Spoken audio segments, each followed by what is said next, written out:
Thanks so much for staying with us. Now, days after the union budget was presented, industry stakeholders interacted with the student community and took them through the finer nuances of what the finance minister has proposed for the fiscal 2011-2012. C. Prapanj reports on the interaction organized by the Business Line Club today. What's in it for me?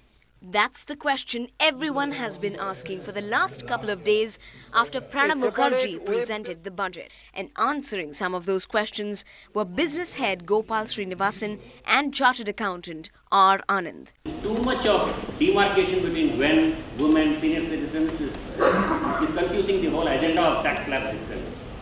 Whatever concessions are available are applicable equally to men and women. Women have got a much larger concession as far as slab is concerned. In this budget, there is nothing special for them. Gopal Srinivasan virtually built a bridge between the experts and the student community when he commented upon the liberal allocation for urbanization, 12,000 crores sanctioned this year. Mr. Gopal Srinivasan has especially mentioned that why it is that this budget leads to urbanizations more, and he also mentioned the points which is useful, that which makes India to be a better developed country. The experts, who said that the disinvestment target of 40,000 crore rupees is achievable, dealt with a few disappointments as well, but told the students to look at the positive side. In Chennai with Sri Prapanj, Evelyn Matthew for NDTV Hindu. Now, despite the 100 crore rupee allocation in the union budget for microfinance institutions, all is not well for the MFIs, especially after being roughed up in Andhra Pradesh. They have become literally untouchables of the financial services sector. Fighting for credibility and transparency, Microfinance Institutions Network, a self-regulatory organization, has now come out with yet another strategy to change perceptions. So will it work? Well, questions still linger. Pushed to the sidelines of the financial sector, and with the Malegaon committee putting its foot down, MFIs now seem to have their backs against the wall. And the response of the banks? Well, they have gone into overdrive to reduce exposure. There is this event, almost cataclysmic event in a certain state. It does impact the MFIs considerably. Fresh funding, new money flowing into the MFIs has been negligible. That is the reality. And that's why I said there's a cash flow issue to that extent. There is a liquidity issue. I'm not saying there isn't. Indeed, some major PSU banks even confessed off the camera that certain erroneous MFIs were on their radar, and also that the banks were far from achieving their lending targets to MFIs. Now this in turn has raised questions about the sustainability of MFIs. See, the banks, they have been lending at a certain level in the past. Now that level of lending has substantially gone down. MFI used to be growing at, let's say, some 50% or 70%. Now the growth has come down to maybe 5%, 10%.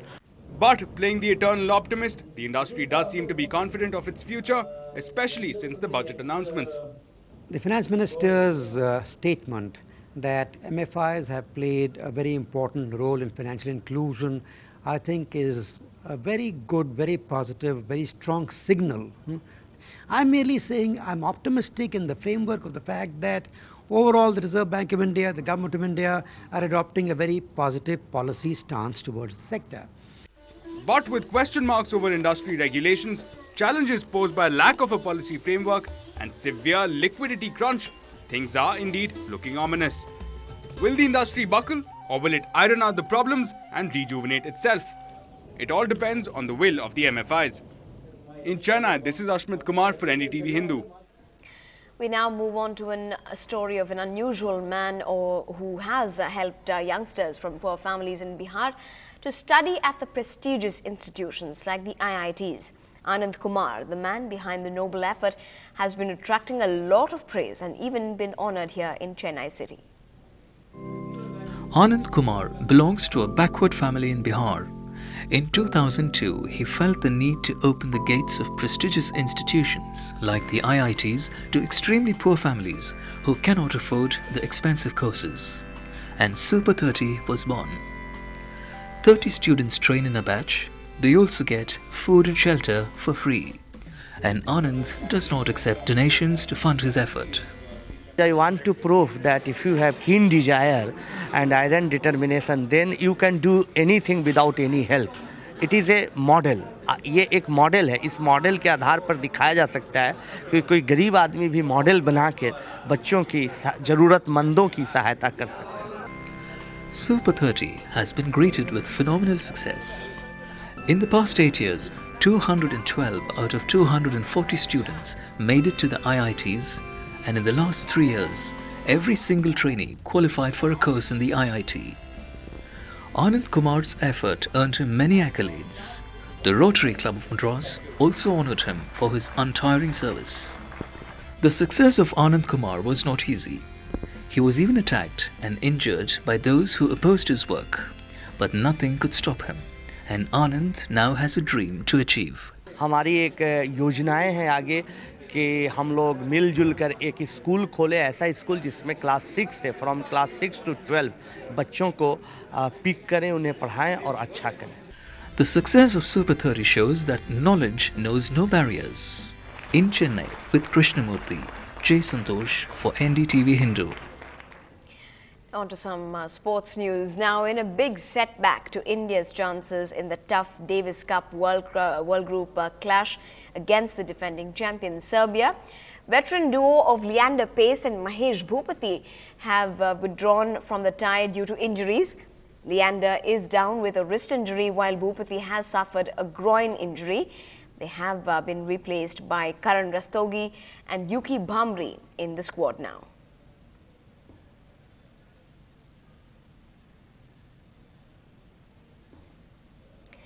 Time now for what is set to lift our spirits this season. This is the World Cup special right here on NDTV Hindu, on the cup that lifts the nation.